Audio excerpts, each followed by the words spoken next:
Hey, listener. How you doing? It's me, Jeff, from Jeff Has Cool Friends. And this is so weird, but you are actually joining me for an episode of Jeff Has Cool Friends. I'm very proud of you for doing that. I'm very excited to have a return guest, somebody who was on the other show that I needed to have back on because I know he's got a lot of really cool stuff going on. Fantastic cartoonist, illustrator, artist. I don't know how you prefer to be referred to. All those things sound great. You know what else sounds great? My man, Scott Koblish. Scott, how you doing, bud? I'm good. I can't complain at all. Everything's been really great. It's been a little while since. First off, I would like to say that this is a huge day for me because it's the day after Batman Day. It's the day after. I'm recording this right after I saw Batman. Oh, really? But beyond that, it's actually this is the first in-person recording that I have done since the pandemic started. So 2 years, because this is about 2 years. It has been 2 years, yeah. Wow, really? So I have not had an in-person podcast appearance in 2 years. Does it feel or look different? Yes, because we're recording on my couch. Yeah, I'm not like in a studio. Yeah. Like I'm not an hour. I'm not an hour away in a studio at a toy factory. That's true. You were, yeah. And I'm not, sitting on my yoga ball on Zoom. This is, sure. But you were right nearby, and you were like, I think I want to like be at you. Yeah, absolutely. Well, I haven't seen you in a while either. I missed your birthday. We completely blew it. Like we literally were like, it was like 4 p.m. We were like, okay, we're going to Jeff's party, and we were like, yeah. And then like work stuff happened, and it happened. And then it literally like at like 10 p.m. like we were like, I feel like we've forgotten something today. And we blew it hard too. We were like, we had it on the calendar. We discussed it. Like it was it was a great time too. I'm sure it was. Yeah, it was a little pinball, but it was a child's birthday party is what it was. It sounded like it was a lot of fun, honestly. Yeah. Well, and the thing is like we've been desperate with the pandemic to actually have life, like things. It was a really good sweet spot because it was October. Right. We had, I told everybody, I was like, if you're not vaccinated, don't come to my party. Yeah, I don't want you. Exactly. Yeah. There was no Omicron variant or Delta variant at the time. It was just Delta like faded down. You were feeling good, so we felt good. We felt safe. Yeah. And it was a blast. We had a lot of good people showed up to that. That's great. Blew it. Yeah, we blew it. All the people that we could have met and had been like friends with. Oh yeah, it's great. It's all off the table now. It's so funny. Like sometimes I forget the connections until like I was there, and we had my friend Todd Stashwick, who's on. He's an actor. He's in a million things. Yeah. And one of the things he is Black Mask from Gotham. Oh wow. And I forgot that I do a Batman podcast where we watch Batman. It like slipped my mind. And it was at that party where it was me and my friend and partner Tom Ryman from Tom and Jeff Watch Batman. And we were talking to Todd, and I was like, dude, you should come on the show when we do Gotham and you show up. He's like, oh, absolutely, I will. Yeah, and I was like, oh, hell yeah. Yeah. It's stuff like that. It's that like in-person that we're starting to get back. Well, that's what I always enjoyed about Los Angeles is those weird, you see somebody on your TV and then like you'll be having a drink with that person like a couple days later, which is really like, that doesn't happen elsewhere. No, it's very rare. Yeah. Maybe Vancouver. But yeah, it's true. But it happens here. And even when I was driving over, I saw there was a truck that was sort of blocking the road, and it had a couple of cars, like old cars on it. And I thought, well, if this were anywhere else, old cars on a truck, like you wouldn't even blink at it. But I knew that those were being used for some filming. Because it had an old like police car.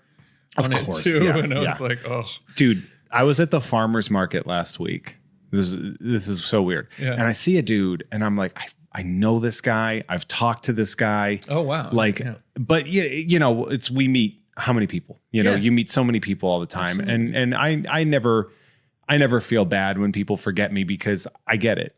I've been there. I've been the person who's forgotten, and I see this guy, and I forget who he is, and I'm like. But we both made eye contact and we did like the cool, and he must have had the same vibe. And it was your dad. It was so freaking no, because this guy talked to me. Oh, So we do like the nod, and he's like, "Hey man, how you doing?" I'm like, pretty good, man. It's good to see you." He's like, "Good to see you too, man." And then like as in the middle of the conversation, it hits me. Yeah. It's Ike Barinholtz. Okay. And I just recognized him from being Ike Barinholtz. So if you don't know him, he plays the like the skeevy security guard in the beginning of Suicide Squad. Oh, okay, yeah. He's like a great comedic actor. He was fantastic in Blockers with John Cena and Leslie Mann. Oh, great. He was like the other, like the dad that was actually like a really good dude. And we're both like having this thing of like, I know this guy. I don't think I've ever met him in my life. But it's just like in my head, I'm like, oh, because I've seen him in the things. Yeah. And now I ran into him. So I'm like, I'm not embarrassed about it because he was in the same position I was in. Yeah. But I was like, you idiot to myself the whole time. And as I'm leaving the farmer's market, and Eli Roth is walking past me. And literally in my head, I go, you don't know him. That's just Eli Roth. Eli Roth. Like you don't talk to him. Yeah. Don't do the same thing. Don't do the thing that you just did with the other guy. Well, for a little while, I was almost like mauling or killing like some actors. So Philip Seymour Hoffman, who I have an alibi, but I was driving into this one gas station that I would go into all the time, and they were filming something at the restaurant that was next to it. He was walking through, sort of ambling through the gas station. He just bought a pack of cigarettes and was like walking through, and I just, that's what he'd be doing if he wasn't famous. Absolutely. Anyway, and I was just flooring it into the gas station, and I had to like, screeching tires, like stop before I hit him. And I was like, oh boy, I better watch out. And the same thing happened, only this time I was on my feet as opposed to in a car. And I was in the Beverly Hills Whole Foods. Name dropping. Ooh, I don't wow. know. Yeah, I don't know. and I like came around a corner. I like to shop fast. I don't like to shop slowly. You're I in like know, supermarket sweep mode. Yeah, I know that there's 3 things I got to get, and I'm going to get those 3 things and out of here as quickly as I like to can. shop too. I can't amble through. Valerie meanders when she shops, it drives me crazy. Yeah, there's something about I just can't handle it. Like I'm. She did an episode recently. Yeah. She did another like a reunion episode of this show, and I asked her like, "What's like your least favorite things about me?" Oh, that's awesome. Yeah, sure. Because why not? Why not ruin a relationship? And the thing she said, the main thing, she was like, going shopping with you. Wow. Is a painful chore. Yeah. And I think she basically was like, you become annoying. And I realize it's because I'm so efficient when I shop. Yeah. And she takes forever. Yeah. That I get so bored so fast that once I'm completed my goals, I'm just running bits. Yeah. You're just sort of, yeah. And I find that because I'm so big, like physically large in these stores, that if I'm with Jill, like, she's kind of looking for certain things. She's not really slow at all, but like it's one of those things where she's looking for something specific, and I'm just kind of ambling around and just in everybody's way. I always feel the worst. I always feel like I'm walking like that old Sasquatch video from the 60s that somebody like, I always feel like that's me, where it's just I'm always blurry walking around. Well, I'm always knocking things over. Yeah. Like there's not a time that I'm not like my hands are flailing. I almost killed Michael Caine. Michael Caine. Yeah. I came around a corner and I mean, I was barreling around the corner, and he is an old man. Yes, like he's like 100 years old. Like 100 years old, and was like, whoo, like, like, and I was like, oh, I'm so sorry. Michael Caine, like Sir Michael Caine. Sir Michael Caine. Yeah. So, yeah. I've almost run over several people. Yeah. That when I first moved out here, I was driving in Santa Monica. I almost ran over Deep Roy. Deep Roy, like the little guy. He was the Oompa Loompas in the new Charlie and the Chocolate Factory. I remember him more famously, or not famously, but I remember him as being the little top hat guy in the Neverending Story. Yeah, almost ran his over. But he was jaywalking in the middle, and I was just like, in your defense, I was like, come on, Deep Roy, yeah, you're a hard target. So that happened. One time I was driving in the beginning of the pandemic, and a runner ran in front of me as I was driving, and I started to be like, "You that's Dana Snyder, my friend and guest of the show, Dana Snyder." I almost ran his over, and so I was like, "You mother!" Oh, hey, buddy. Yeah. It turned me real quick. Oh, I like this. I like all the. Maybe we can do an entire podcast about people we almost run over. Okay, last one because it's on foot. All right. I am. Did you know I was a mommy blogger for a short time? I don't know what those words mean together. You can figure it out. You can use your context clues. I wrote for a mommy blog. Oh, okay, all right. I wrote for Modern Mom. I was their movie reviewer. Oh, all right. Which, it's about time the straight white man got an opportunity to creep into somebody else. Movie. They hired me as like the fun uncle kind of guy. Okay, that's good. Yeah, you could do that, I'm sure. Yeah, they were like, dad's friend who's cool and takes the kids to PG-13 movies or whatever.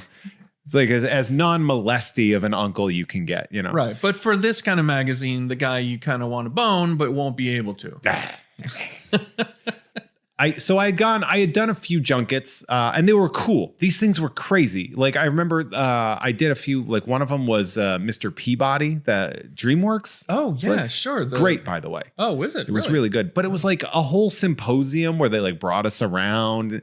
And I didn't realize until like way later that we were hanging out with like Jeffrey Katzenberger like for like an hour. Oh, that's great. Now that made you like a millionaire just by standing in the room. I think it averaged out. I should have stolen his wallet. I should have just mugged the dude on the DreamWorks campus. Yeah. But so I'm at the thing for Muppets Most Wanted, the press junket. Oh, great. And it was great. I had already seen the movie, and then we get to go in. I interviewed a Muppet that day. Which Muppet? Constantine, the world's most dangerous frog.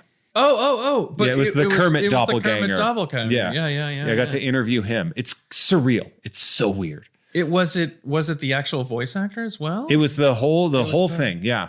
Wow. And it's weird because you go in, you meet the actor, you meet the Muppeteer and you talk to him, but then they wake up the Muppet. Yeah. So I'm talking to this dude, and all of a sudden it's like, yes, hello. Right. And then you're just looking over at the Muppet. You're no longer looking at the person. At one point in time, it's like if a magician pulls a trick on you and then you confirm with the magician that he did a trick. Yeah, absolutely. Because I was like talking to the Muppet and then I'd look at the guy being like, oh yeah, that's right. You're a dude. Yeah, you're talking to the Muppet. Yeah. It was crazy. Yeah. I had a friend that met the guy who was Elmo, and Elmo is like a 6'7" black dude. And she just came back to report to everybody at Marvel. She also isn't that Splinter, Kevin Clash, right? Yeah, I think so. Yeah, he was also Splinter in the Ninja Turtles movies. Yeah, it's really fascinating. And then she would come back and tell us about having met Mark Hamill as well. Anybody who worked at Marvel, if they went and talked to people, it would turn on them. Do you know what I mean? It would immediately Mark Hamill would be like, oh my God, you work at Marvel. And she would be like, oh, you're Mark Hamill. But he's like, no, you work at Marvel. He's like, yeah, but I'm 90s Mark Hamill. It's not the same. He was 90s Mark Hamill. 90s Mark Hamill. That was his divot. That was he was like, oh, I'm in the Guyver. And you're like, all right, Mark. It was, it's kind of like William Shatner when he was doing TJ Hooker. TJ Hooker, yeah. There's a nadir to your career, because I think he kind of popped up again when he was doing that law show. Yeah. Well, in Boston Legal. But wasn't TJ Hooker actually better ratings wise than Star Trek?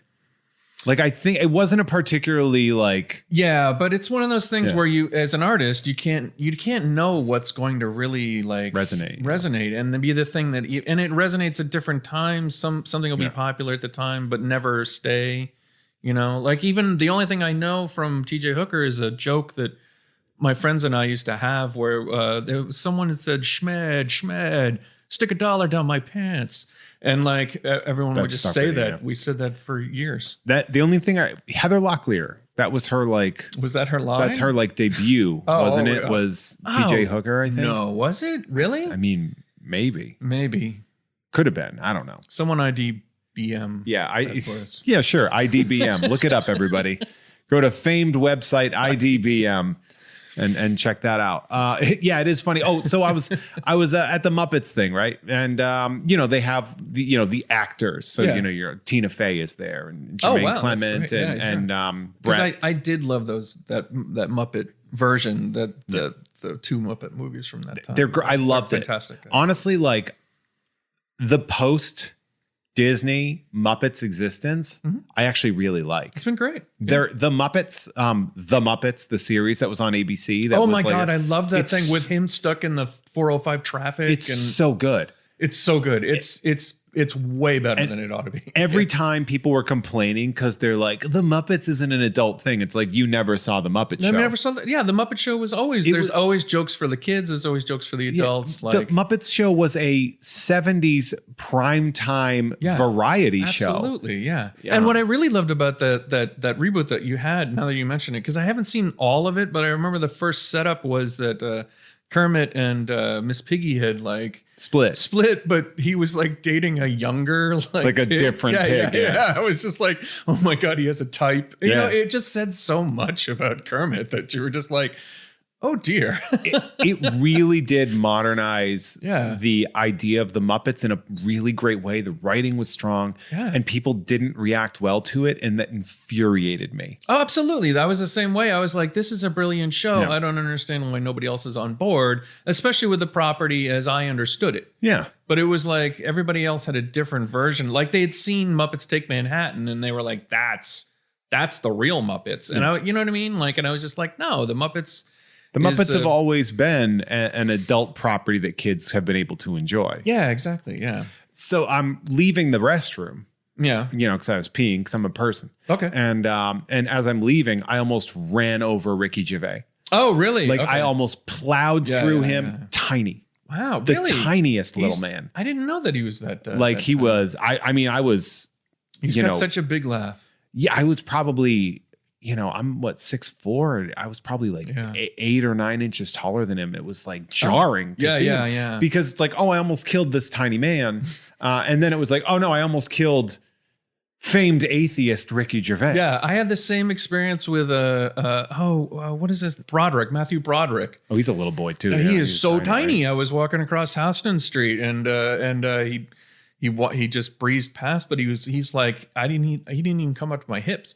And I was just like, I walked past, and you know how you have the thing that you really want to do afterwards? Yeah. And I wanted to do that dun dun dun dun dun.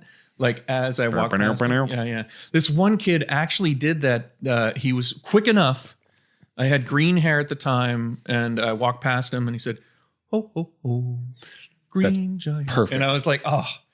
You're like, I I'm love not that mad kid. about Yeah, that I was roast, like, yeah. I was like, oh, that was perfect. Yeah, it is funny, like living out here, because you bump into people. Yeah. Then you see people and you're like, different than I was expecting. And then you remember, oh yeah, drama nerds aren't the people that were the gifted athletes usually in high school. No. They're so like, of course, they're generally going to come smaller and more compact because I had always heard that their heads are kind of big and their bodies are small. And that's kind of like what they're looking for as a director. Like the director's looking for somebody that's kind of compact.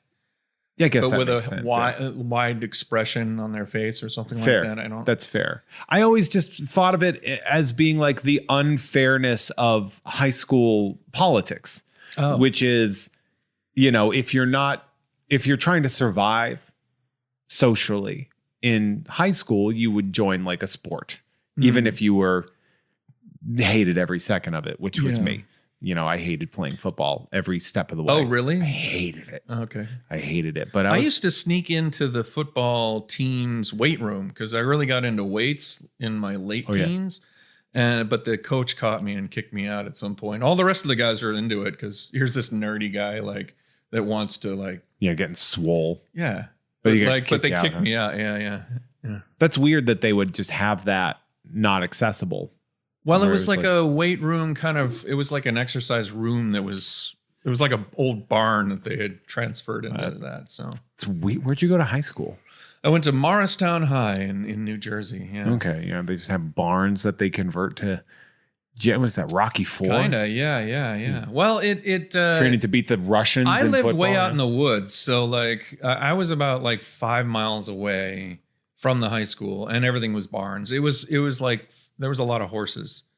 I grew up and a lot of horse girls. I'm from a cow town. Yeah. Yeah, and it was just different. It was just further out. There was just a lot of horses, and I was speaking with somebody who had gone to the school as well, because the school had an urban core, and everybody went in a rural base.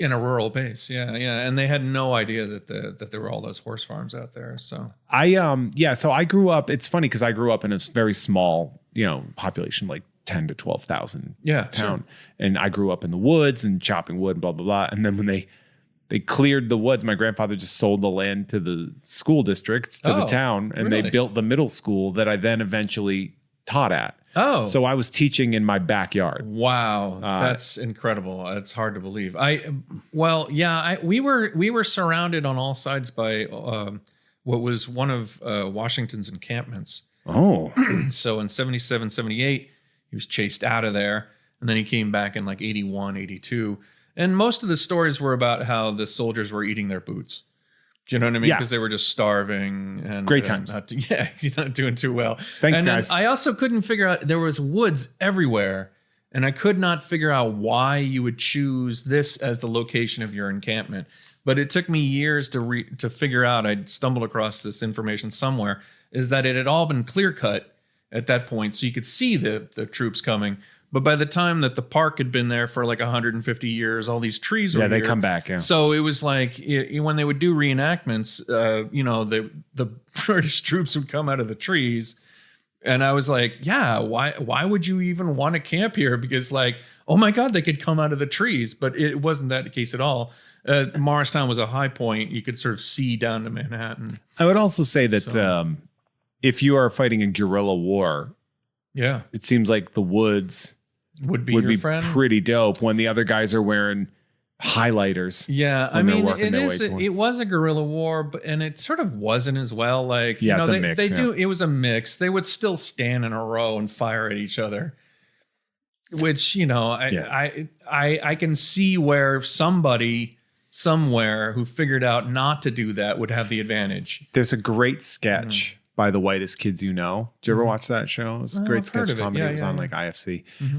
And it was called like a Civil War, but it was the Revolutionary War, but civil, I think, was the in quotes. And it was like this British guy being like, I believe because you are the home team, the defending team, you get the first volley, and then we'll, and they go, and then you see there's like a line of British soldiers, and like one of them gets shot, and he goes, oh, congratulations, that's our map specialist. Oh, we'll have a hard time getting by without him. Okay, now it is our turn to return volley, and he's just like, gentlemen, try to figure out who you think their map specialist is. Let's have fun with it. And then another one of their guys gets shot, and he goes down. He's like, whoa, you've taken an extra turn.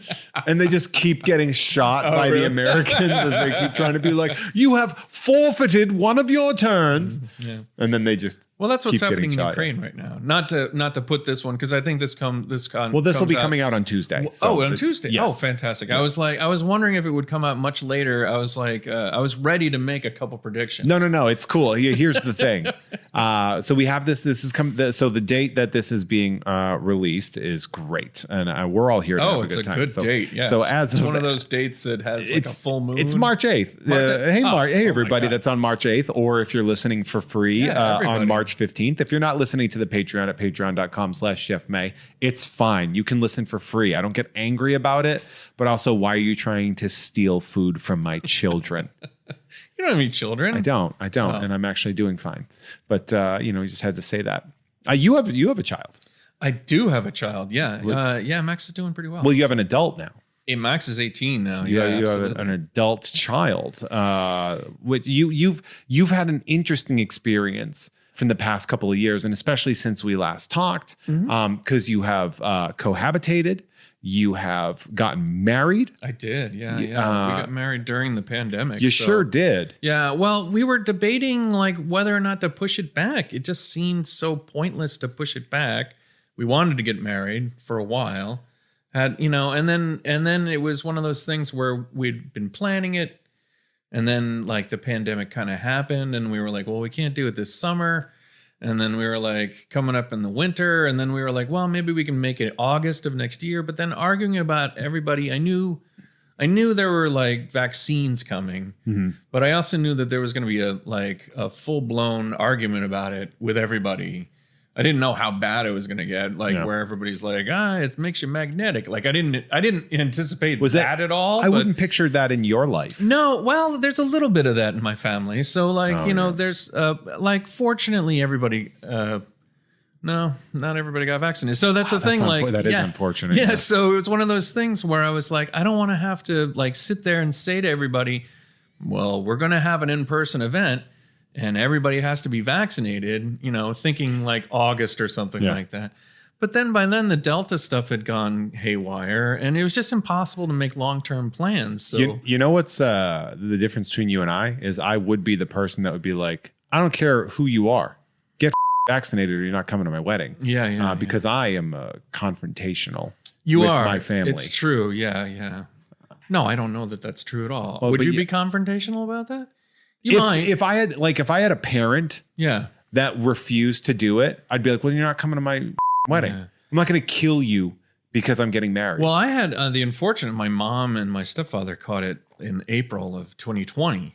Oh, no. So, it was 2 years ago and they're still struggling. It's hard. My stepfather especially. He was in a coma for a little while. Oh, wow. Oh, my God. Yeah. My co-host Kim Kroll on Ugh Fine, which is the monthly show I do, she's had long COVID. Like she had it and, she tests negative repeatedly, but she still has a hard time breathing and she's young. Yeah.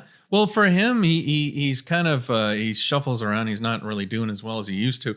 Although I have to say that he kind of, like the doctors will try and talk to him about stuff and he's very puckish. So like, they'll say like, who's the president this year? And he'll go, Abraham Lincoln. That he's screwing with them. And it's just like, stop doing that because they're trying to help you. Not the time. Not the time. You can run bits bits at the grocery store when you're bored. Yeah. And you're just like, no, they're trying to help you out here. Like, you're really.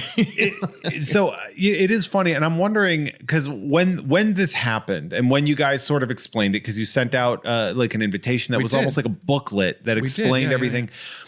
And the first question I had, and I obviously wasn't going to ask you this question while you were preparing for your wedding, is like, why don't you just elope and then have a ceremony when things are safe? Yeah, we talked about it, but we didn't really want to leave people out because it really felt like we wanted to sort of announce to everybody that we were getting married and sort of include our community in it. Fair. Because I felt that that's the real important part of a marriage is that if you're going to do it in public, you're doing it to sort of announce to everybody. That's fair. I got secretly married before we had our ceremony. Oh, you did? Okay. And that failed. So in that regard, maybe my idea was terrible. Well, I don't know that any ideas are bad. It's just one of those things where we were like, this is probably not the best angle on it. By the way, I was thinking when I said elope, this is how much of a shady piece of shit I am. I was like, no, don't tell anybody that you're married. Just really? Just secretly be married. Well, that's kind of hot, like a little bit, right? Like it's always good to have a secret, that kind of thing. It's important for actors. It's important for you.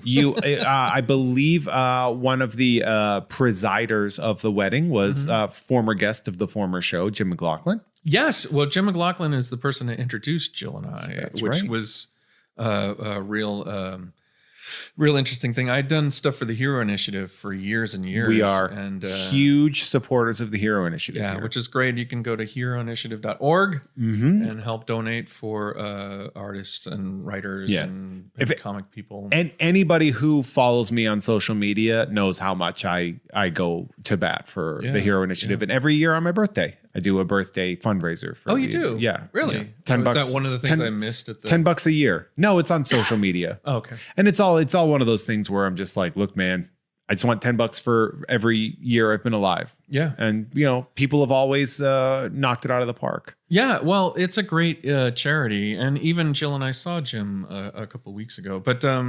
he dragged Jill over to me. I guess Jill had gotten like a small sketchbook. Yep. And had gotten a sketch from Tom Rainey.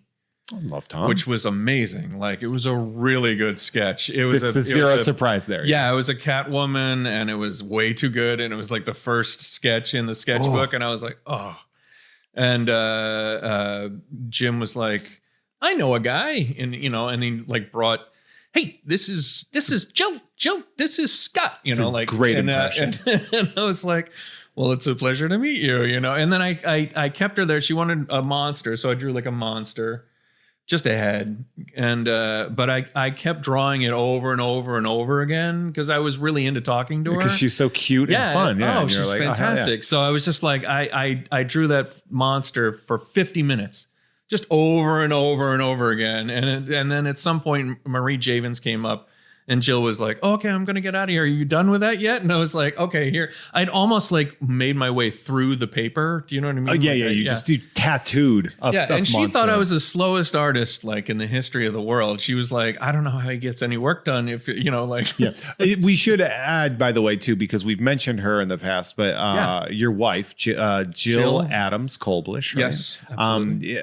An accomplished person in the world of comics in her own right. Yeah, she's a talented administrator. Yeah. She's a talent wrangler for DC, over right? at DC, wrangling like some really neat projects right now that I'm sure she would kill me if I mentioned. No, but very recently she helped facilitate George Perez coming back to DC. Yeah, George. They really worked that one out. That was amazing because George was coming out to the West Coast because for those of you who don't know, he's been diagnosed with a terminal pancreatic cancer.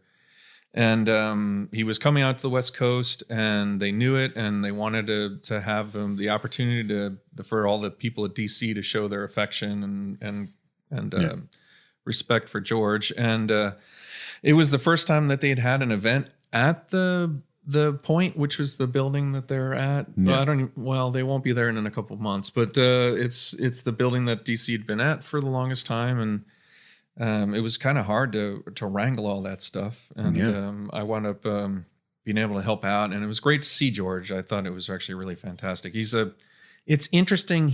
Because he knows that he's going to pass, and because that's a difficult thing for the people around him as well as him. He almost becomes like a Sherpa for everybody else in it, like his life has always been a life of doing everything to make the people around him comfortable. Yeah. I've known that from every time I've met him and talked to him, that, he does everything he disarms you. He does. In a way. He kissed me. Yeah. In my first interview with him. My first time I ever spoke with him, and he just gave me a big old sloppy kiss. And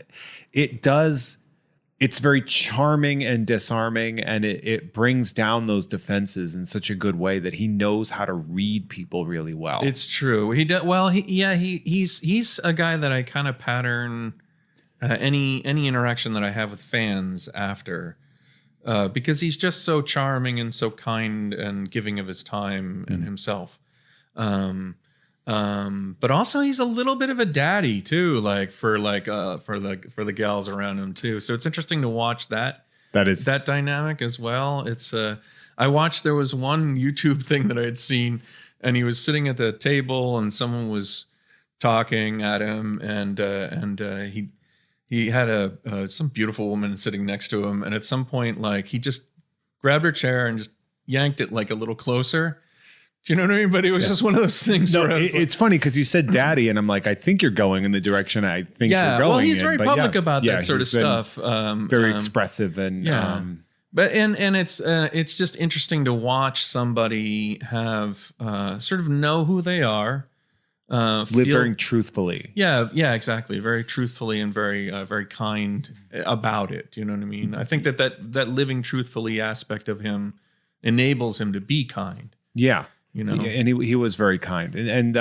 So Jim introduced you to Jill. Jim introduced me to Jill, and I took the reins after that. And then by drawing a picture for an hour. By drawing a picture. By drawing one monster 35 times in an hour. We met up later that night, not on purpose. I had gone.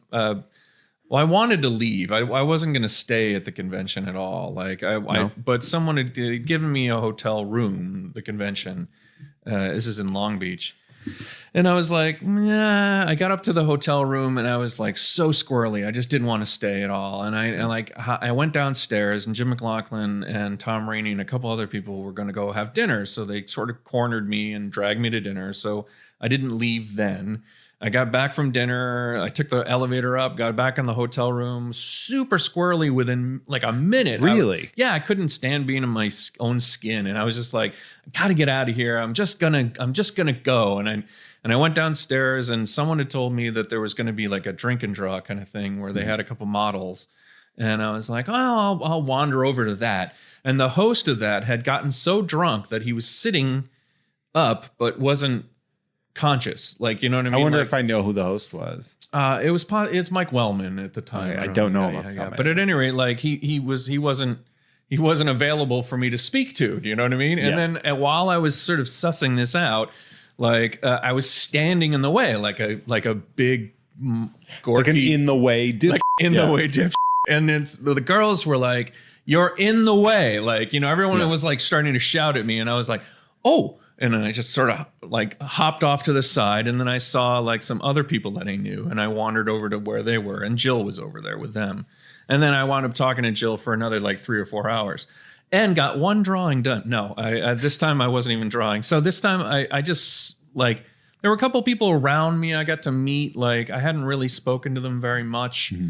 Bob Fingerman, like I'm a huge fan of Bob's stuff, so I got to talk to Bob a little bit, but I was laser focused on Jill. Like it was just really, and then I can get that, seeing as how you married her. yeah, and it was super foggy outside, and I had been down in Long Beach before, so I knew that there's a great lighthouse down close to the.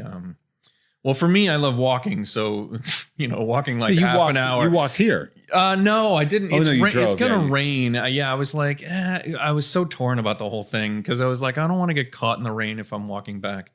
At any rate, so like it was super foggy, and it was like 1 a.m, and I was like, come with me out to see the lighthouse, you know, like in the dark. And she was like, I want to, but also you could be like a serial killer. And Bob Fingerman stepped up, and he was like, I'll make sure that nothing terrible I'll happens. protect you from Scott. Exactly. So so we walked down to the lighthouse and then back, and then I was just really smitten like immediately. She's just beautiful and smart and just funny. She is very. Yeah. I ended up meeting her and becoming friends with her at Henry Barajas's birthday party. Oh, that makes sense. At a karaoke party, I met her, and I was like, "What a cool chick!" Yeah. Henry was Jill's roommate for a long time, for a couple of years. It's all very. It's a nice patchwork existence that we live, that we experience out here. Well, it's nice. You actually meet people, and then like I don't know. It's meeting people and talking to people is always so like baffling to me.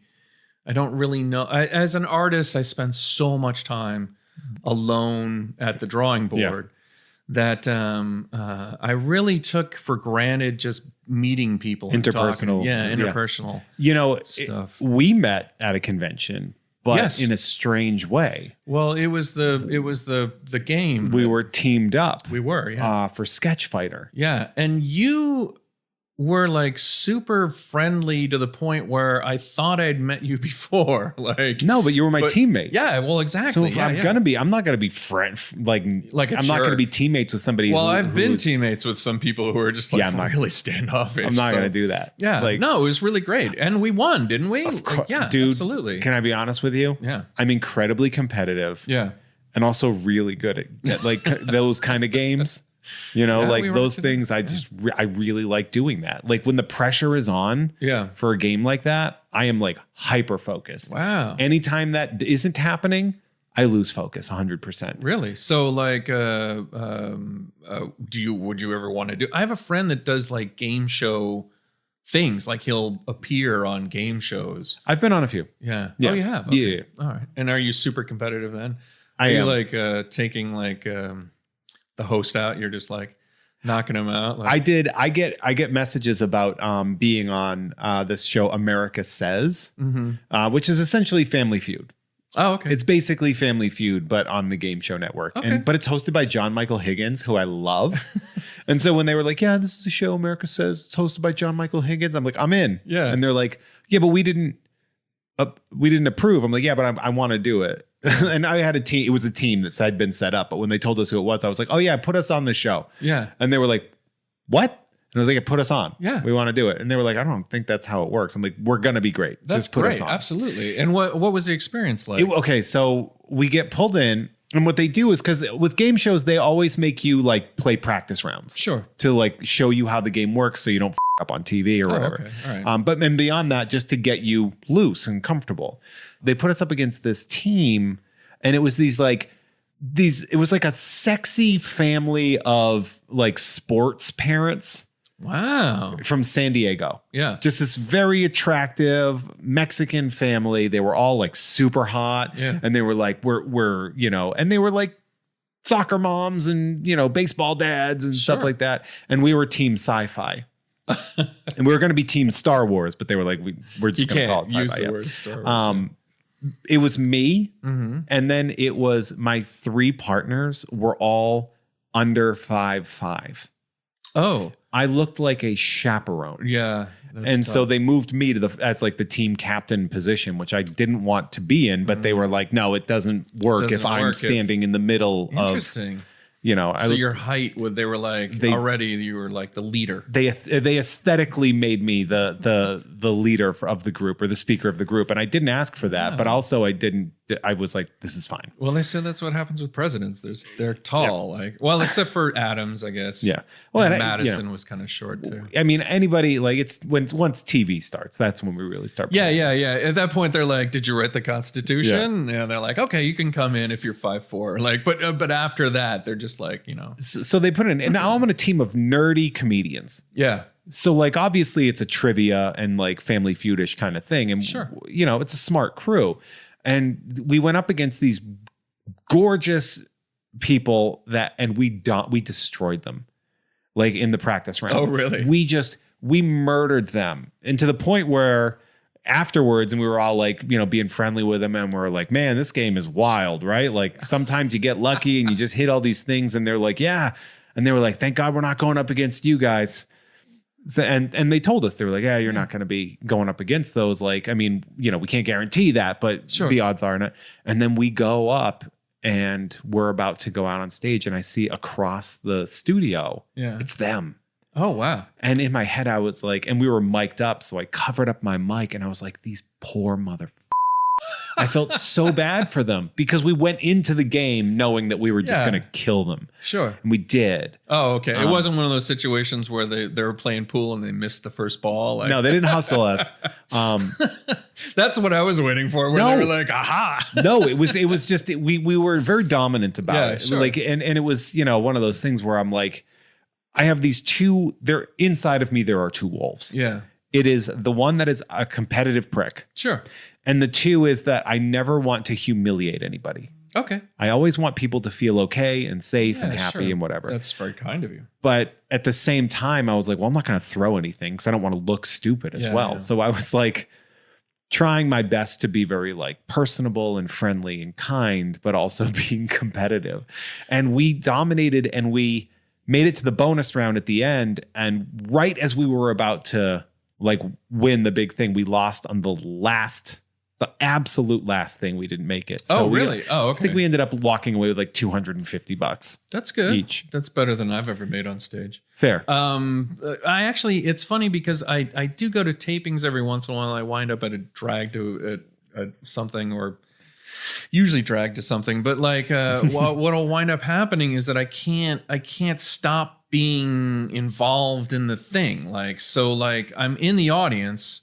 But then, like I went to a taping of, I guess it was like a music show that was in the 90s. It was like Welcome to Studio 54 or something like that. It was like a music program where there was a host, and this was like, and then they'd have a musical act. This was G Love and the Special Sauce or whatever it was. And I like cold beverages. Something like that. And but it was hosted by John Hyatt. And they placed me kind of right behind him.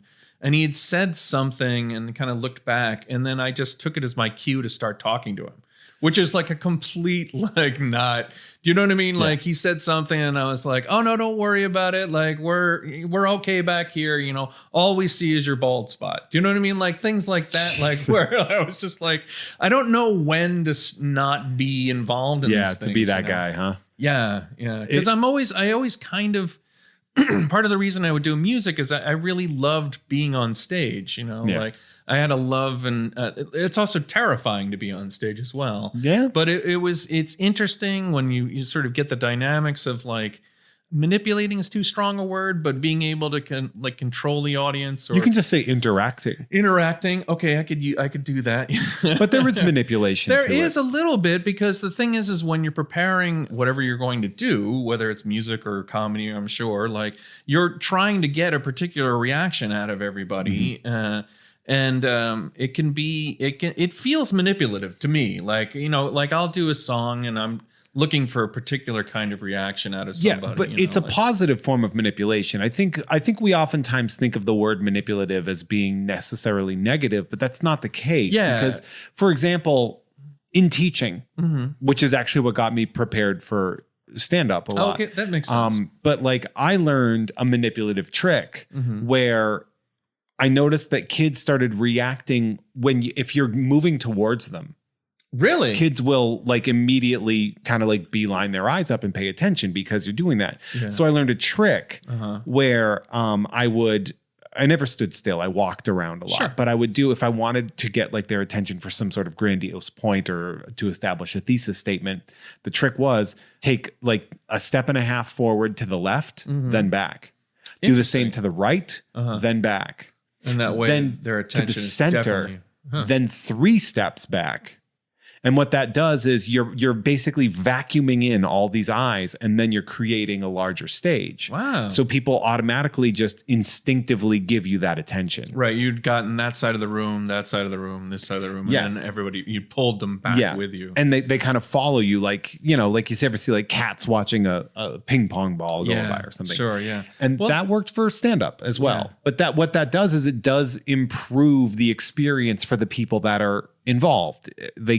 So it's manipulative, but it's manipulative for a specific benefit. It does. Well, and that's the thing about trying to make sure that they're sort of involved. I found that oftentimes when I was doing music, that silence at first I thought was my enemy, but with music and stuff like that, it's not. Yeah. So what would wind up happening is that I would hear just almost like everyone lose their breath out there, and it was kind of alarming the first couple times.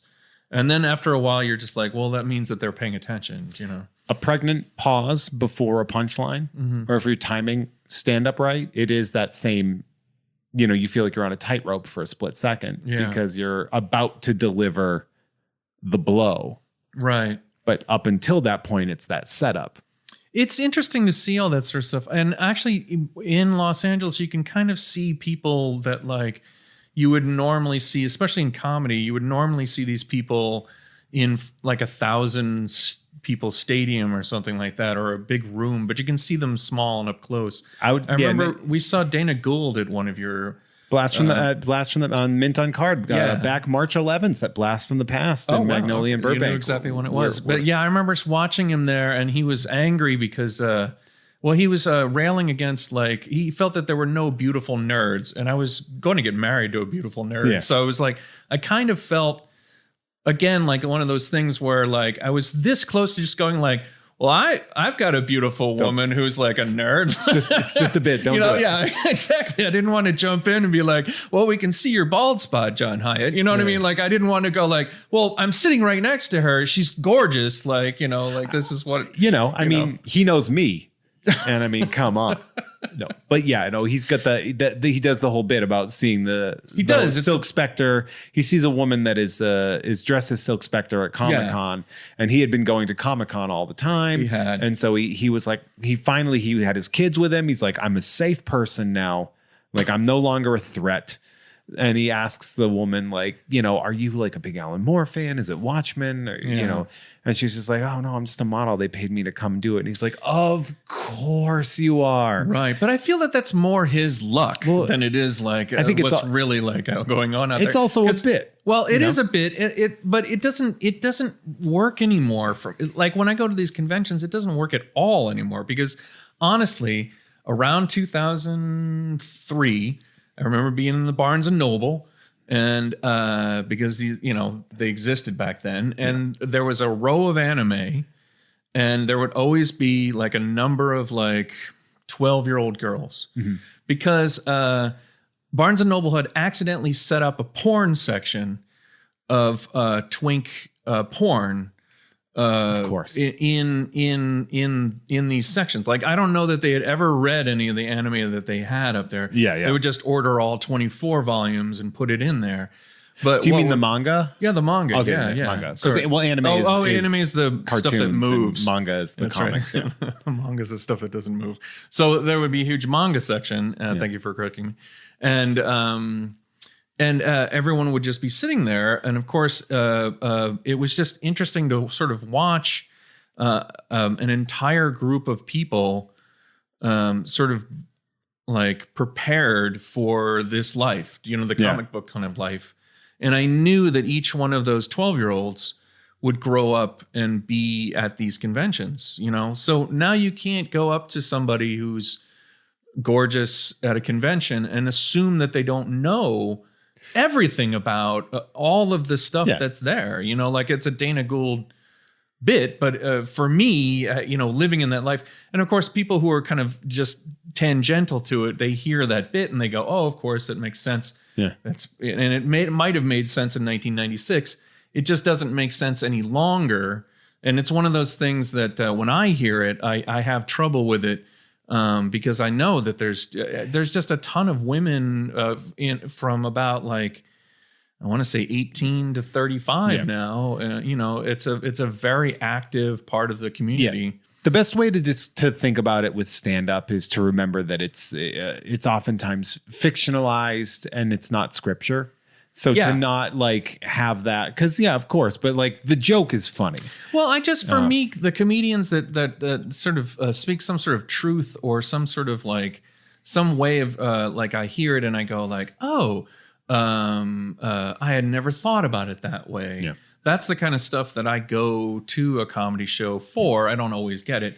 But that's the kind of stuff that I value comedians as, and I value Dana Gould. Like, I think that Dana's great. Yeah, he's a legend.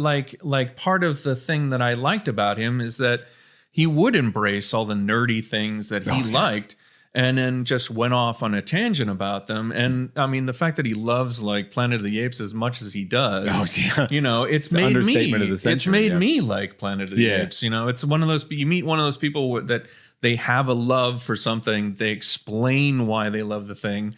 And you have a respect for it where you didn't have it before. Hey, gang. How you doing? It's me. It's Jeff from the podcast you're listening to.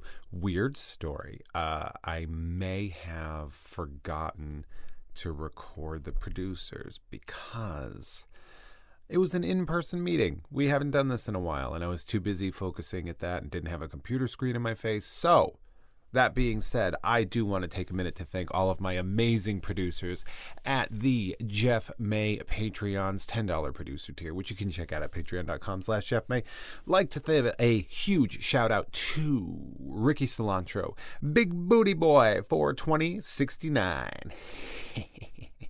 The Most Well-Prepared Dead Guy, Jump Roping, still a sport. Jeff not liking it, still a fact. You bastard. Big Bad Bouncing Bollock. Shout out to Jennifer Fendelander at AV Foundry, Patrick Dorr, Bart Fartigan, a Steven that really likes cookies.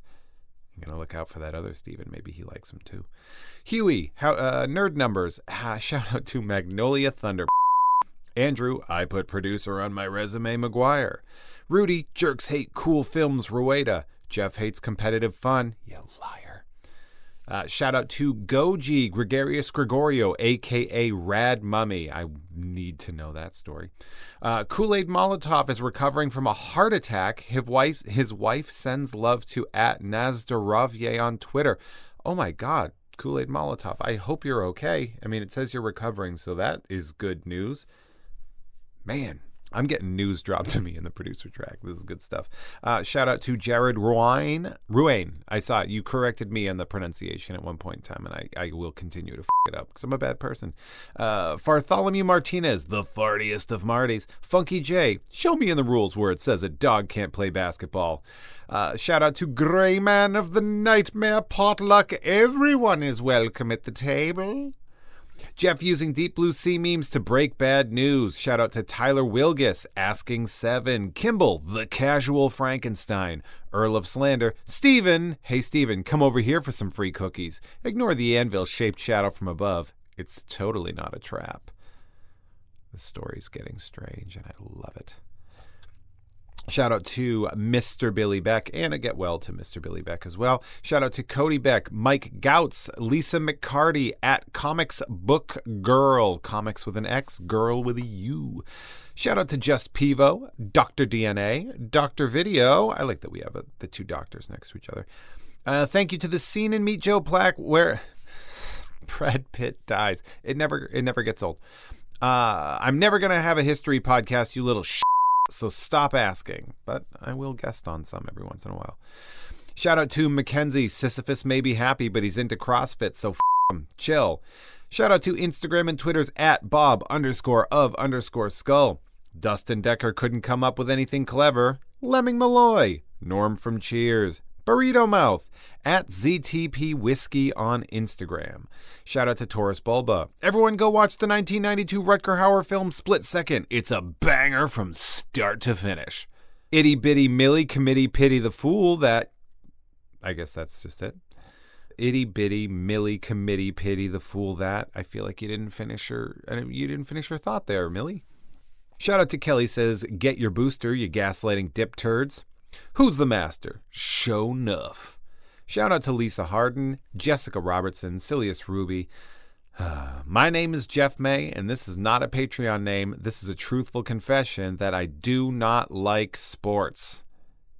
You Shout out to the Digital Phil, who is still waiting for a Mike Zeck-style Punisher reboot. Bruce made Terry fight Superman before he got him karate lessons. If you listen to Tom and Jeff watch Batman, that does make sense to you. And if you don't, sorry. Shout out to the ghost of Dave Thomas, Jolly Buckaroo, and the Last Yeehaw, Aaron Meyer. L is worried his head will get sunburnt this summer because he doesn't have any hats. Seldo. Tony Stewart Killed a Guy is a t-shirt you could make for remarkably cheap on the internet. It was me, Jeff. I've been giving you $10 a month since the beginning so you could afford more gas station Pop-Tarts, keeping you sluggish. Just slow enough for me to steal Christmas. Shout out to Cronenberger Meisterberger. Shout out to Werth Clawful.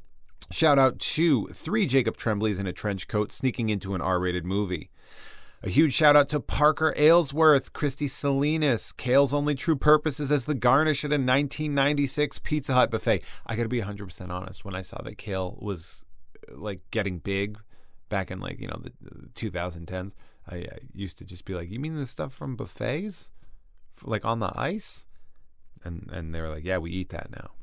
Shout out to at the Pajamarai, Pajamarai, has a new baby. Bad time to become a podcast producer? Yeah, but, I appreciate it. Shout out to Verbose Minimalist. Shout out to Adam Warlock. He wants your soul. Shout out to KR. And, of course, shout out to the local man at Gavin_not with 2 T's. Which is really fun. And a very special thank you to new patron Nicholas Fabian, who just signed up and didn't have enough time to write a name in here. And I'm just going to blow up his spot anyway. So if he wasn't supposed to have his name run up there, man, that sucks. Let me know. I'll send you your $10 back.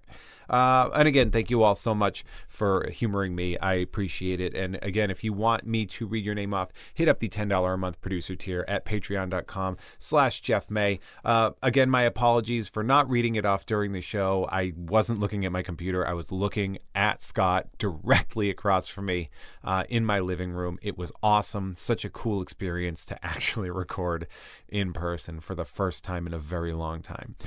Anyway, back to the show. You know what's funny is we're like 53 minutes into the pod. No, really? And I haven't even asked you about the reason I wanted you on the show, which is you were telling me you've got, you had mentioned in passing, you had this project that you were working on, the secret history of the war on weed. Yes, I do. I have this project. It's funny because I'm terrible at this sort of aspect of my job where I go out and tell people. Well, I just want to know it what is it's that I've about. done. Like, Yeah, because you sent me, what I first thought it was going to be like a history, like an actual history thing, because the way you described it, I was like, what a brilliant thing for you to do, because excuse me, you made your name, I would say, after a bit of a career working at Marvel, and Deadpool is really the thing that I think solidified you. I think most people notice me there. Yeah, most people know you from Deadpool and from your world record pieces and things like that. Very impressive. And what I thought you were doing is you were like, now I'm doing something that is like a biographical. It's like you're doing like Snowfall or something, but as a graphic novel. You sent me a couple of pages as a little preview to give me an idea, and I was like, oh, this is totally different than what I was expecting. So now I kind of need to know more. Yeah, it was originally going to be a little bit more of that. Like there was going to be a long sequence in the book where we described, how all the drug laws came to be. Like, there's a lot of research that I had done as far as stuff that was happening around prohibition, stuff that was happening around cocaine in the 1890s. Stuff where G-men were kind of the FBI was gaining a foothold in federal enforcement. There's a whole process that actually wound up happening where a lot of these things that, for instance, George Washington grew hemp. And hemp was just a natural thing. You make ropes out of it. And I mean, the way they hear now, people wouldn't want to make cars out of it or anything, like a housing, stuff like you can make all sorts of, it's just a plant. Yeah. The female version of the plant is the thing that'll get you high. So, it will. Yeah. And the thing is when I was much younger, friends of mine would, deal drugs like, pot and when they got caught, their lives were ruined, just completely ruined. Right, which is silly. In the end, it is. I mean, I had a friend. He got caught, and then he spent years in jail, years in prison, in a low security kind of prison, but still prison. And then when he got out, he was just a changed person. He was very angry at the world. He had a difficult time. Anger is justified. Yeah, had a difficult time holding down a job. Whereas I think that he was set to do anything. Like his brother went on to do more bioengineering things. Yeah. You know what I mean? And then what wound up happening is that it just ruined his life. I felt, and unnecessarily so. Yeah. And when I came out here to live in Los Angeles, they changed the drug laws in the past few years. There's a dispensary on every corner. Yeah, my dispensary, they call me officer. Do they really? Because you live. Yeah. Because they don't know what the M stands That's the for on the nickname. hat. That's the nickname, though. They call me officer, and I'm like, I'm not a cop. Yeah. They're like, but you look like a cop. Well, the joke is that I have resting cop face. But that's the thing, like everybody, all the bud tenders are all very sweet and very nice. And the fact that there's even a word bud tender now, it's a stupid word. It's a dumb word, but I love it. I think it's really fun. But it's interesting to me to see, at first everybody was kind of like, well, it was like legal if you had like a medical license. Yeah.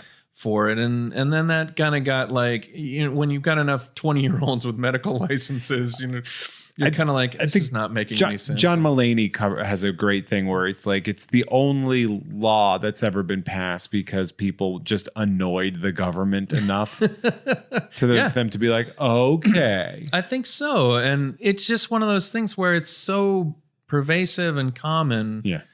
And it hasn't destroyed everybody's lives, in any particular way that, like, let me tell you. Yeah. I've been straight edge my whole life. Sure. I had alcohol once. Never smoked weed. I've never smoked weed. Yeah. I don't do anything. I don't need to, except when I was 39 years old, I had an edible for the first time. Yeah, sure. It was kind of forced on me, but forced on me in a positive way. Like someone put it in your drink? No, but it was like, here, sit down. I've ordered Indian food. Yeah. Eat this. Okay. And you're going to be a little calmer. They were trying to calm you down. And I got to tell you, I sleep now so well. Yeah. Because I eat a Skittle before bed. Yeah. And I drift into this like deep satisfying sleep. Well, the anti-anxiety properties of a lot of these things, and especially like now that there's different strains that everybody sort of identifies. Yeah. When I was a kid, again, Weed was just weed. weed right? was weed. Whatever you got was whatever you got. Yeah. Half of it was oregano. Do you know what I mean? Like Yeah. there's no telling where it was from, what it was from. Occasionally, someone would try and lay down like some info that this is, you know, Yeah. this kind of California gold or what. It's some name. You're like, no one that- cares. This is weed. Yeah. It was all weed. And now there's like, you walk in and they're like, this is the percentage of strength Yeah. of the thing that you get even. And I was just like, it's almost like cough medicine. Like, you know exactly how much. When I was home last, it was like August of 2021, I want to say. Yeah, that sounds right. Yeah. When I was home last, there was I was out of edibles. Yeah. I in brought- Massachusetts is. Yeah, legal and as because well. I had gone home during the summer, and I had these like chocolate covered blueberries Mhm. that were great. Yeah. They melted, Oh, and I was like, and there was no way to recover right. that they had just gone bad. Couldn't put you them know? in the oven again. And so I was like, all right, there is a local dispensary. Yeah. I'll go to it. Yeah. So I walked there, and you have to go through the security part, and then you go into the store. Mhm. You know, and so I walk in, and literally the first person I see is one of my former students. And I looked at her, and she looked at me, and I went, well, we're not going to pretend that this isn't happening right now. And so I walked Yeah. up to her, and I was like, look, I take edibles to go to sleep, and I ran out. So, and like it was like, it was expensive there and awful. Oh, okay. They were like, Oh. it was like this like weird to get out of the package taffy. Yeah. And I was like, man, my teeth can't handle taffy.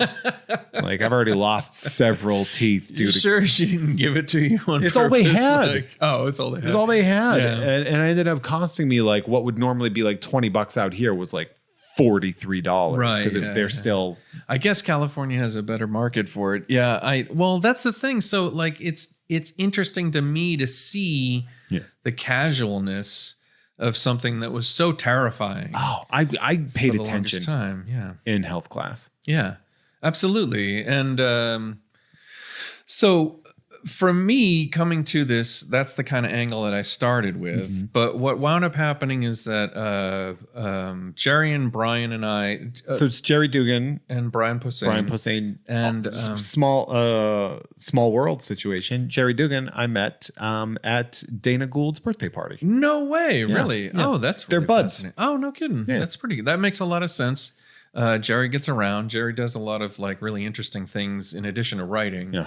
He's always swamped with Yeah, something. we were talking, and I heard somebody else say his name out loud, and I was Yeah. like, wait, like Jerry Dugan, I was like that one, like Scott Koblish's friend, and he was like, oh yeah, and I Oh, was like, great. I'm friends with Scott. Yeah, Oh, that's awesome. Yeah, I That's name dropped fantastic. you when we were having Oh, a good. conversation. Yeah. Jerry's fantastic. Yeah, he'll do sometimes like, I think he helps produce like, not the Golden Globes, but something along those lines. Some that's amateur wild, like, right? well, at any rate, like he had sort of noticed that up on the schedule there was a 420, like a April 20th was going to be a release date for comics. It's usually on Wednesday that they have comics sort of drop. Although I think it's changing, but at any rate, there's a 420. There are release. various days that happen. Yeah, there are. So there was a 420 that was popping up, and he was like, "Oh, we should do some sort of weed thing, like." And Brian was up for it, and I was up for it as well. I met And- Brian Posehn. Uh-huh. Ready for this? Yeah, Is so yeah. weird. I met him in my hotel suite at C2E2, where I Oh. was staying with a bunch of my friends. One of Yeah. those friends is my friend Chris Ward. He worked for Wizard for a while. Sure. And we were all there, and somebody was like, "Hey, my friend that I'm opening for is looking for weed. Do you have any?" And Chris is like, "I have some, yeah." And it was Brian Posehn, and he came into our hotel room, and I was like, "Oh, okay, that tracks." That's awesome. Yeah. Yeah. So so we went over to Brian and Jerry's, and we kind of like blue skied some ideas, and then I just went back to the to my section of the thing and just started drawing. And then you literally went back to the drawing board. Yeah, I went to the drawing board, exactly. And then the more we would talk about things and the more that I started drawing things, like stuff would pop up where I was like, oh, this is really interesting. Like, maybe I can follow this angle on it instead. And then when it came time for this big sequence that was originally going to be in the middle of the book, where the main character is kind of a commando, 80s commando. Yeah, kind of guy. it has very Arnold and Commando vibes. It does. I wanted to kind of explore that 80s idea of machismo kind of because there was this period of time where masculinity really wound up being explored. I don't necessarily think that it was explored in a more successful way than it was in different. No, it was just hyper masculinity. Hyper-masculinity. It was a reaction to the 70s in a way, sort of like waifish theater masculinity that we saw in like your Pacinos, and your De Niros. And even that had moved away from that like complete dick that used to be out there in the suit. Do you know what I mean? Like the Frank Sinatras and all that stuff, like where they were just like go in and have contempt for everybody in the room. The swingers guy. And then so it's interesting. It was an interesting period of time for me visually, because that is a pretty interesting like visual to sort of tackle, the over muscled like Sylvester Stallone the barbarian body. The barbarian body, which is just really interesting. So like and really us up. Yeah, growing up. Absolutely. Yeah, you think it's attainable, and it's really not. Yeah, I mean, growing up, we saw that with like Barbie when they were like, Barbie's a bad influence on young women, and I'm looking at He-Man just being like, I gotta get those abs. Yeah, and it's not, and it's one of those things where you find out years later that these guys they're alternately starving themselves and pushing their muscles past like every and injecting themselves with HGH. Sure, yeah. Like even I watched the guy who plays Thor do Chris Hemsworth. Yeah, Chris Hemsworth do some like lifting stuff that he was doing, and it was all just like he did this burst until it was like too painful, and then they like tied his arms in order to like cut off the air that's coming to those muscles so that you can be in an anaerobic state in order to like have muscle growth. It was one of those things where I was like, there's a lot of science that's going into this sort of body that's unsustainable. I tell that to people a lot, especially like when I'll do like my social media stuff with the workouts. And I'm just going to be like, look, man, just do what you want so you can feel healthy. You're not going to be a bodybuilder. You're not going to be a Hemsworth. No, and those people are doing it. It's their career. They make millions of dollars doing that. And they've got people feeding them at particular times. That's where I fall down. Oh, it's so hard. Is just I don't have somebody coming in and here's your 4 ounces of chicken. Do you know what I mean? Like, wouldn't that be nice though? It is an interesting. It's an interesting kind of thing to have an Alfred. To have someone come in and say this is your meal at this particular time because we figured out like your body type needs this particular food. Wouldn't it be dope too to be able to afford just whatever thing you wanted all the time? I think about that kind of a lot. Yeah. Where like you think about like millionaires, these people that make all this money, and it's just like like you can just have somebody go get you whatever you want at any time. Yeah. And you get a sense of it in some stuff.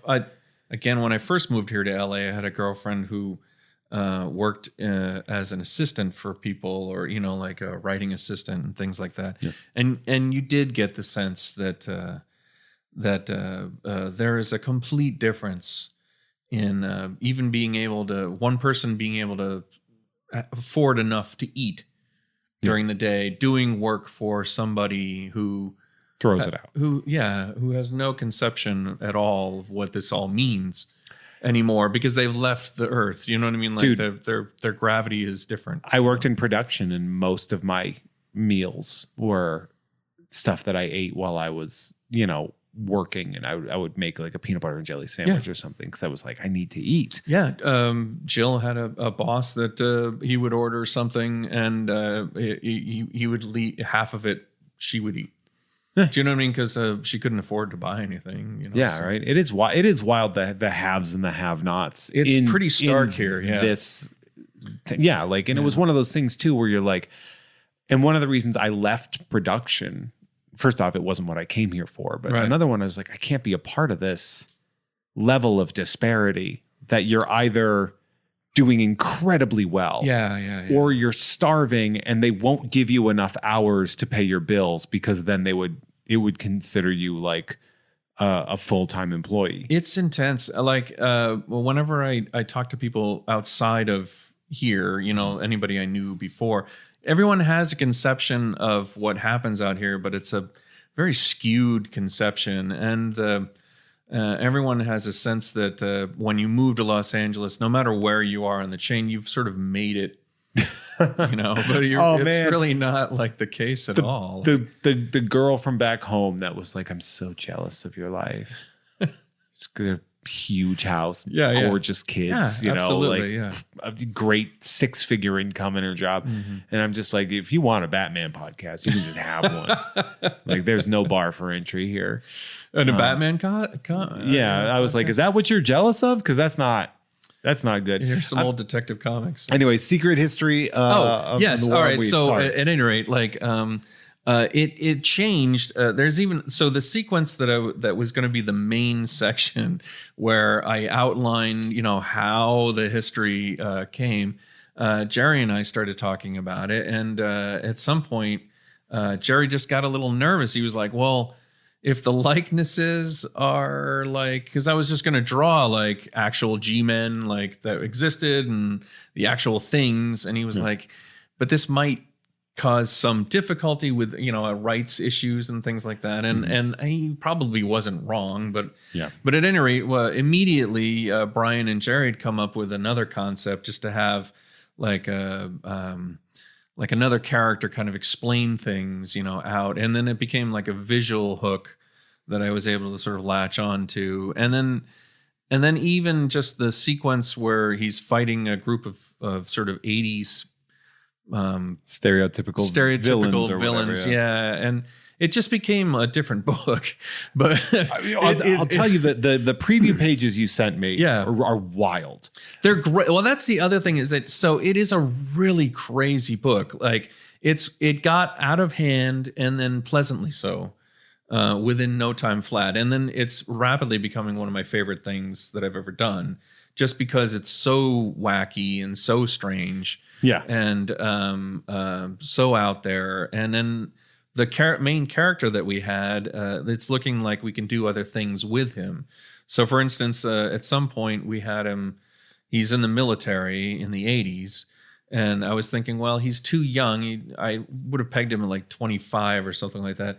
He's too young to have really participated in any of the wars that had happened before. So like Vietnam was a big deal. He would have had to have been like Grenada. Right. So but except that like we were like, well, he would have been like 8 during Vietnam. And then we were like, that's a great idea. What if he went to Vietnam when he was 8? Yeah, he lied about his age. And he was 8. And he was 8 years old, and he goes into Vietnam. That's so funny. And so after a while, I was like, this is great because you can do all sorts of stuff. There's a lot of funny aspects to that too. Absolutely. Like having him jacked, but as an 8-year-old would be so funny. Yeah. But even in the platoon shot where like there's all these guys who are 20 and this 8-year-old like holding the guns, you know what I mean? Like it's just, it worked out great. That's perfect. As a sequence. So like this character's kind of developed and gone further than we kind of expected. So I expect that we'll wind up using him in other things. But that's been the fun aspect of it. And then there's also a time jump too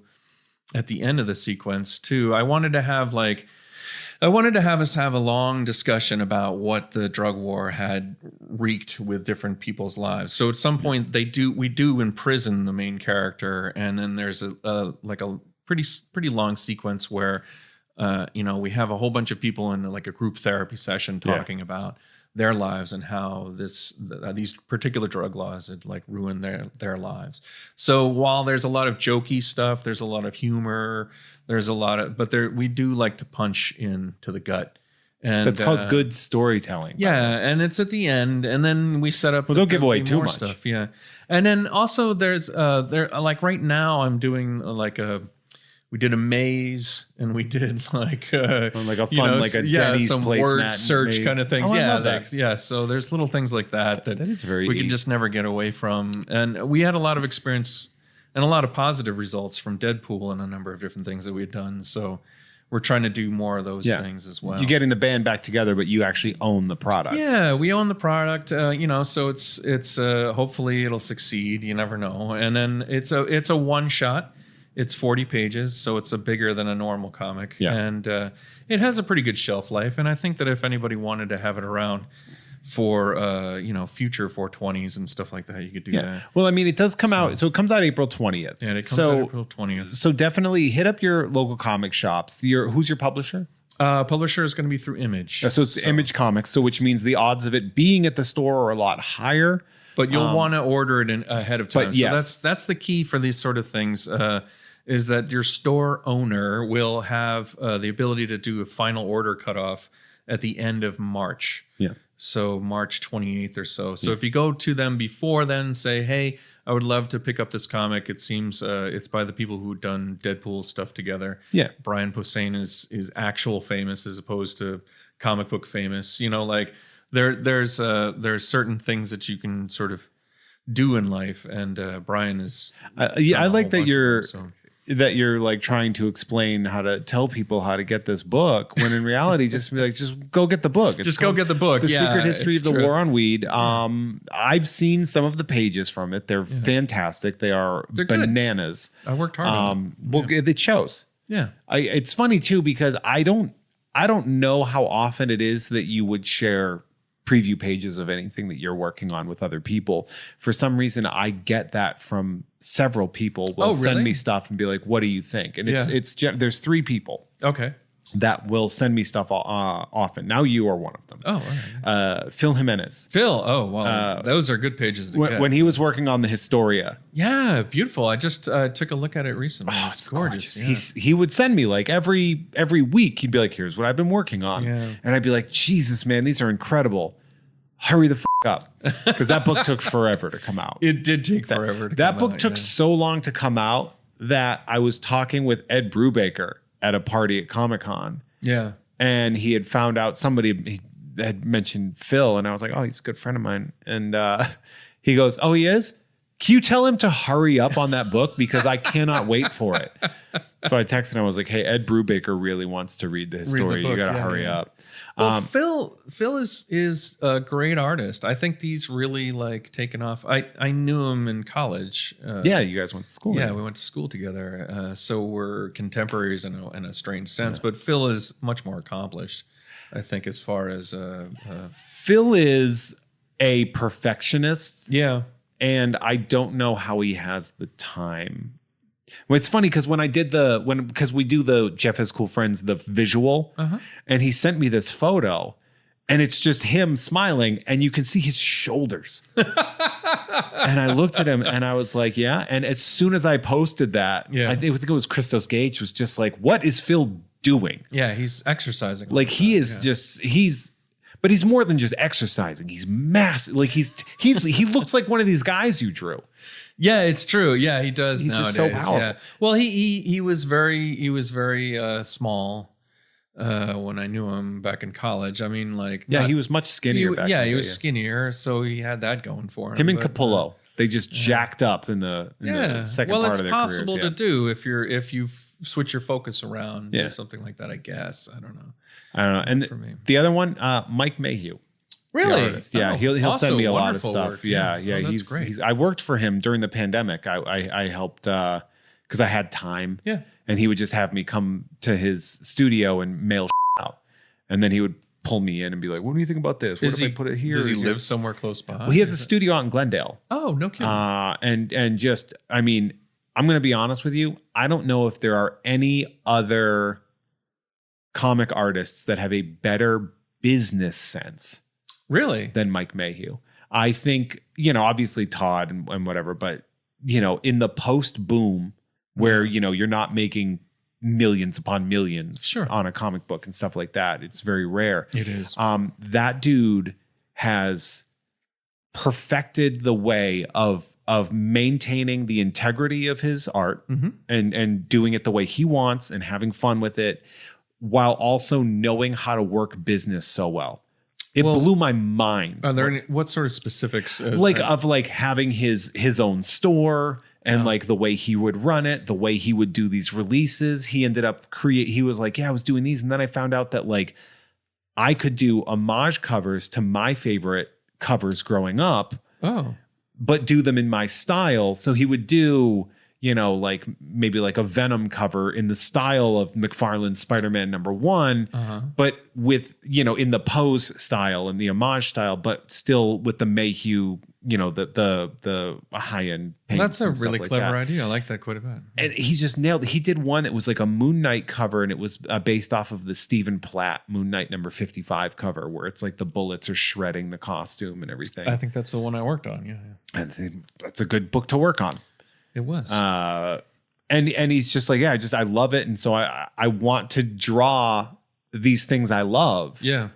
But in my style. Instead of copying something, I take the spiritual identity of it. That's really neat. I like that idea a lot. There's one, I have like a War of the Bounty Hunters that he did, but it's Boba Fett as Cable from the cover of New Mutants 87. Sure. So it's just Boba Fett, but he's in that, like he's holding the gun and he's doing the thing with like the different bounty hunters in the crosshairs. Oh, nice. From okay, that. great. It was just so cool. That's awesome. But yeah, I getting those texts kind of often, it started me to realize like, oh, do you hit people up for like, what do you think about this? Like, does this look good to you? Do you do that often, or do you trust yourself more? No. So I always feel like I'm imposing on everybody. Like if I send things over, even like it's an odd kind of, it's kind of like one part going like, I'm pleased to have seen that this drawing did well. Like I was when I started it, I was a little like, when I was done with it, I'm like, oh, this is nice. Yeah. Like, and you kind of just want to show it to people. Do you know what I mean? Yeah. Like, you're proud of something. Yeah, it's like you did, put it on the fridge. Yeah, you put it on the fridge. That's a great way to explain it. So it's a little bit along those lines. There are guys I know that have like little groups that they send stuff around in, but I've never really done that. So yeah, I would do that on occasion. It's a nice feeling to have something that you're proud of. Before that feeling like a week later where you're like, nah. It's funny because sometimes people will send me stuff, and I think I've learned at this point in time that people are asking like, does this read to you properly? And there have been a couple times where I'm like, this part is unclear. Oh, interesting. And then they're like, I'm like, it's cool. Yeah, and it looks great. It's definitely an unclear thing that I'm looking at right there. And they're like, I hadn't thought about that. And then they'll tweak it, send it back, and I'll be like, I get that now. I strive for clarity. I really do. Like you that's have to kind have of that. Yeah, you do and you don't. I think that it's kind of, I think that there is an aspect of not being clear that makes people really latch on to your work and then never let it go in their imaginations. There are certain aspects of ambiguity that are important. Like when it's not your thing and it happens to be more of an accident of when ambiguity, it's an accident. But even then, I kind of look at movies. There's a lot of movies. It took me a long time to realize there's a lot of movies out there that I am not seeing the whole thought process. Yeah. Like they had thought out a movie that wound up being 2 hours long and it needed to be 90 minutes. Mm-hmm. So they take out half an hour's worth of explanation. And then you're kind of stuck not knowing how they got exactly from the first act to the third. Yeah. But what winds up happening in a situation like that, if the movie is clever enough or engaging enough, people like sit there at the end of the movie and they can't quite piece together everything. Yeah. And they take it upon themselves to piece the rest of it with their friends, where they talk about it endlessly. Like, and they go like, oh, like why did this happen? Why didn't that happen? And, they can't let it go. You know what? We're going to talk about that in the bonus chunk of the episode, because there's a movie, a very, very famous and beloved movie that I have concerns about, and we're going to talk. It actually is going to tie into part of that thing that I had planned. But that being said, everybody hit up your local comic shop, give them a call. Yeah. And if you need to, I believe there's comicshoplocator.com. There it is. You can check that out. You can literally message me on social media for all I care and ask me what your local comic shop is, and I'll give you a suggestion. Yeah. And pick up the comic, enjoy it. Like the whole point is enjoy it. It's a not a really high price, actually. I think it's like $5-6 bucks. It's a good deal for 40 pages. Book, amazing. So and that is it going to be prestige format, or is it going to be floppy?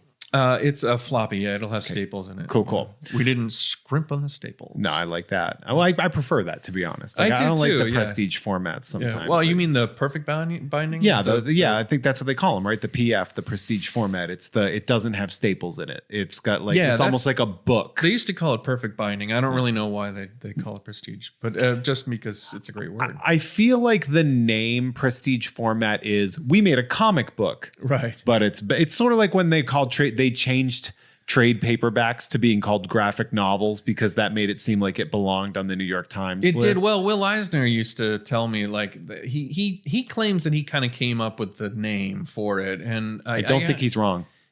He was really good at business stuff, I'll tell you. Yeah. So, but yeah, he was doing it so he could sell it in bookstores. Yeah. And he's not wrong about that too. No. But then at the same time, I'll see people that'll go into, they'll grab like a trade paperback and they'll call it a graphic novel. And I'm like, well, in my head, a graphic novel is created and published in the specific graphic novel and it's got format. Like one story. Whereas a trade paperback is a collection of comics that have existed previously. But I used to have that idea until movies. And then nowadays with all the Marvel movies, it's almost like one story within a larger story. So you can't even say like a movie is one thing but longer. I mean, trade paperbacks are chapters of a large story, of a huge story, but they are self-contained stories as well, oftentimes. But sometimes they don't have a beginning, middle, and end. I kind of agree with you that a graphic novel, if it's just a one-shot thing, should have a beginning, middle, and end. I know that you're a comics professional. Yes. And so me arguing with you about something that you just said, it doesn't seem fair, because you know more about this than me. But I think every trade paperback I've seen where they've spent the money to publish it has had at least a beginning, even if it's the middle of a larger story. Interesting. I've always seen that it sets up. And I mean, if you read anything like, I think Dan Slott does a really good job of that. Dan's fantastic. To set up that because he's telling sprawling, 27 issue storylines sometimes. But every volume starts out in a way that you are given the information before to continue, that if you picked up a volume 3, you're not going to be 100% confused. It's a much more reader friendly format. I guess that's true. Yeah. Scott, we want to find you on Instagram at Scott Koblish, SCOTT.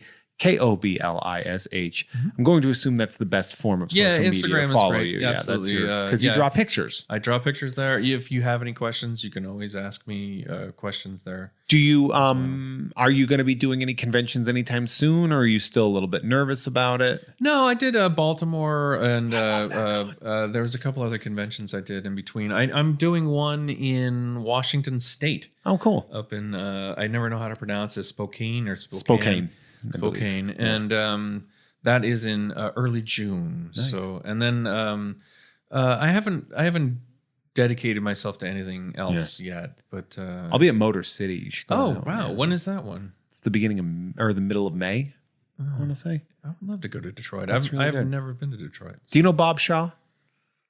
He ran was one of the guys that ran Boston Comic Con back in the day. Oh, okay. No, before it was Fan Expo and everything. And he does a lot of those. And I think he's like the guy. Oh, great. He's awesome. He's a manager for he's an art rep. Oh, he reps like Shard Gordon Murphy and stuff like that. And he also operates a comic book shop in New Hampshire.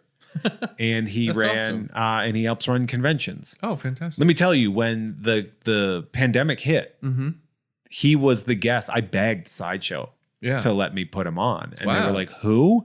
Yeah. And I was like, you don't understand. Yeah. I was like, this guy is exactly who you want to talk to when you want to talk about the future of comics, because he's seeing it from 4 different angles. That's amazing. Yeah. You know, from a shop owner's perspective, from an art rep's perspective, from a convention runner's perspective, and as a fan. Yeah. Like he's rooted in all 4 of those things. Oh, that's wonderful. I like to hear that. That's just great. that was an incredible interview. One of my favorite episodes. Yeah. Bob Shaw. To have. Right. He's great. Yeah, Motor City was fun. Huh. That was where, funny story, because I didn't say it out loud, but that's where the Meatloaf thing happened. Yes. And he's passed away. He did. And I felt really bad, but also I don't know if you had seen, but he kind of told me to go myself. Yeah, that's what you said. And I was like, I don't think the Meatloaf thing is going to happen. Yeah, because I had given you instructions. I was like, because Jill is a huge Meatloaf fan. Yeah.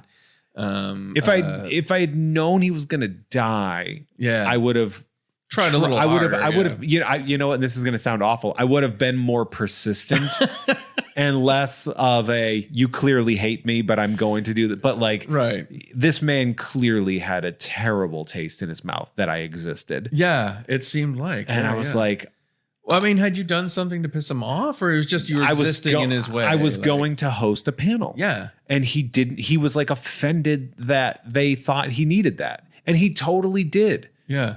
Like, so he just sort of sat up there and then was like, I don't know. For like 20, but because look, I'm not going to take anything away from him. The dude's been performing for 50 years. Yeah, absolutely. And he was like, well, look, you know, I've gone on to stage before. And he told me, he's like, I don't even want you to say my name. I don't even want you to introduce me. I just want to come out. And I was like, that's cool. All right. I was like, and I told him to, I was like, dude, you just gave me an hour off. Yeah. You know, I still collect a check. It's fine. Exactly. But when his panel started, there was like maybe 20 people in there. Oh. Because I was on the panel before that. Yeah, it was an anime panel that was packed to the brim with nerdy kids. Yeah, of course. And like everybody like interactive, and they're all doing like whatever the My Hero Academia chant was. Yeah, sure. I loved I was so useless in that panel. You know, like Detroit Smash. 4 voice actors are there, you know, and they all know each other. And I'm sitting there being like, oh yeah. And I felt really bad because he'd already told me to piss off. Right. And he goes out there and it was like rough. And I'm like, yeah, dude, this is why you want me. Like I get to be the guy that asks the questions that people might be too afraid to ask. Sure. Because what happens Had he heard of Bruce Springsteen before he started his career? Yeah. Dude, he like, I didn't, because obviously that's going to be a bit of a hit. Yeah. But you can at least have fun with it. Absolutely. And sure. And there were people like, I did a panel with Joey Fatone at the same convention. Yeah. And he had so much fun up there. That's great. Because it was just 2 dudes talking. And then eventually it's like, oh, now let's talk to you guys. What do you think? Yeah. And that really does make for a really fun panel, especially when it's a smaller room. Right. Because then it's just they're watching a live podcast or something. Yeah, sure. And it's somebody that they genuinely want to hear like certain stories from and are too afraid to ask or too unsure of the person's career or whatever. And usually a host is going to bring those things out. Yeah. You know, and even I like the ones where like people will talk about things that I haven't heard a million times before, you know, like I do that. I try to do that a lot. Like what happened with Bat Out of Hell 3? Do you know what I mean? Like I would love to have known a little bit more about that one. Like they were on the outs with one another at that point. Yeah. So the funny part about it too, is I had given a list that I had ranked. Oh, really? And of like who I think I would perform best at, and he was my bottom. Oh, okay. Because I was like, I'm not a huge fan of the music. Sure. And I was very much not a fan of his politics. Yeah. And I was like, I'll do it. You know, I was like, I'll do literally anybody, but this is the list of. I did not know about his politics until he died, and everyone was like, oh, well, that's the reason he died. And you know what I mean? I had no idea. Yeah. I was like, oh, okay. And be able to point to somebody and say, this is their politics, and I understand their politics because they're dead, is certainly new to me. Like I had not run across that, you know. Like, well, it used to be politics was how you lived your life. Now it's how you die. A lot of times. I guess so. Yeah. Well, that being said, I know we're getting super distracted. If you are a member of the Patreon, that's patreon.com/Jeff May. Stick around because we have a nice little bonus content because that's what we do on this. Scott and I are going to keep talking. If you are not a member of the Patreon and you're listening to for free, hey, thank you. I appreciate your ears and your eyes. I would love your money. Head over to patreon.com/Jeff May. You can check that out. You can also check out my shows, Tom and Jeff Watch Batman on the Gamefully Unemployed Network, as well as Unpopular Opinion and You Don't Even Like Sports, a sports podcast for people who don't like sports, both available on the Unpops Network. Scott, is there anything else that we should be on the lookout for? What can we do to support you? Yeah, mostly right now, just pick up that book because that will mean if that book does well, then we can do more things along this line and we can stretch out in those directions. I want to do some more things with Brian and Jerry as well. So and support creator-owned books. Yeah, absolutely. The money doesn't go to, I mean, you know, of course, Disney and Warner, great. But when the money goes directly to the creators, it is a superior experience. It helps out. It's one of those things where you can follow your own muse. Yeah. And hopefully that connects with people in a way that's not impinged upon by the corporate structure, you know, like not being able to do certain things, you know. So. Yeah. All right. So for those of you that are patrons, stick around. We'll see you in a couple of seconds. Scott, say bye. Goodbye, everyone. Goodbye, everyone.